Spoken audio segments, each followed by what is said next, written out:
Social media was supposed to connect people, to bring the world closer, to make strangers familiar.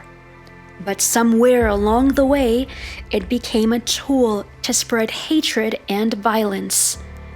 And Muslims have become one of the easiest targets of social media hate campaigns across the world. In just 1 year, more than 4.72 million Islamophobic posts flooded social media in the United States alone. It was not random. It was not isolated. It was a well-coordinated anti-Muslim campaign. It didn't just appear overnight. It was built, funded, organized, amplified, backed by well-funded networks, including pro-Israel lobbying and digital influence campaigns that have invested millions into shaping anti-Muslim narratives. Influencers, troll accounts, verified voices, all repeating the same message. Hate mongers kept repeating one phrase: Muslim invasion. A conspiracy repeated so often, it begins to sound like truth. Trolls accused Muslims of invading America, even though Muslims make up less than 2% of the population.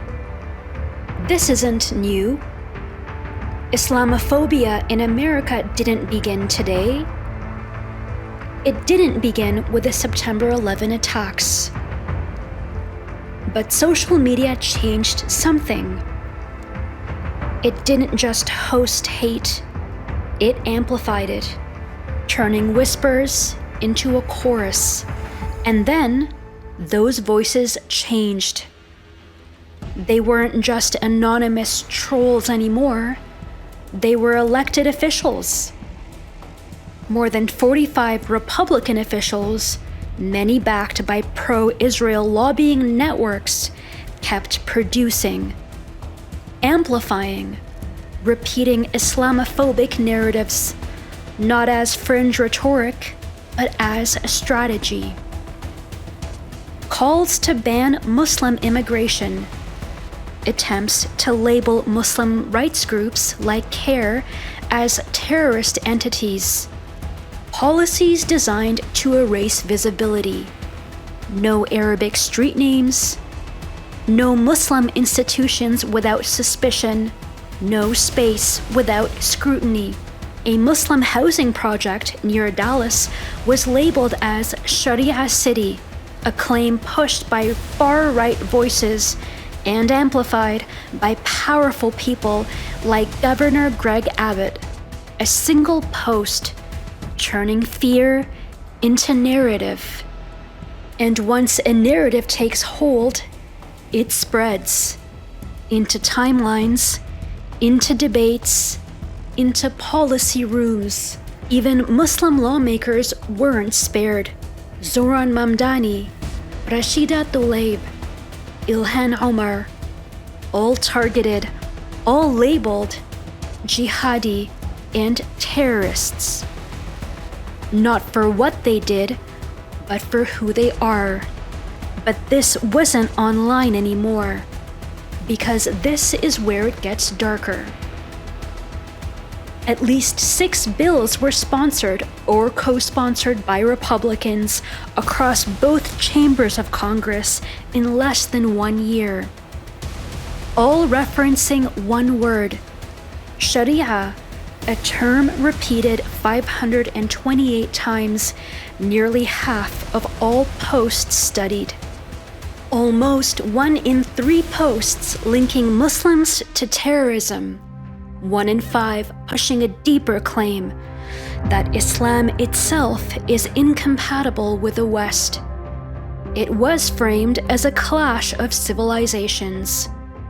Western civilization versus Islam, or Judeo-Christian values versus Muslim identity. Some even went as far as calling it a crusade. and then they institutionalized it. A Sharia-free America caucus was formed. It began with a social media post. Then it became a narrative. Then it became policy. And outside the screen, the impact grows. Complaints rise.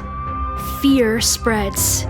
In 1 year alone, 8,683 cases of Islamophobia reported nationwide, the highest ever recorded by the Council on American Islamic Relations.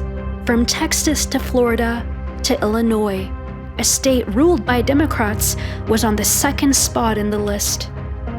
And hate doesn't stay online. It travels from screens to streets to systems. And then it turns into violence. Because violence doesn't begin with killing, it begins with words. We have to bear in mind that words kill. Words kill as bullets. And when words are weaponized long enough, they don't just spread hate, they make violence inevitable.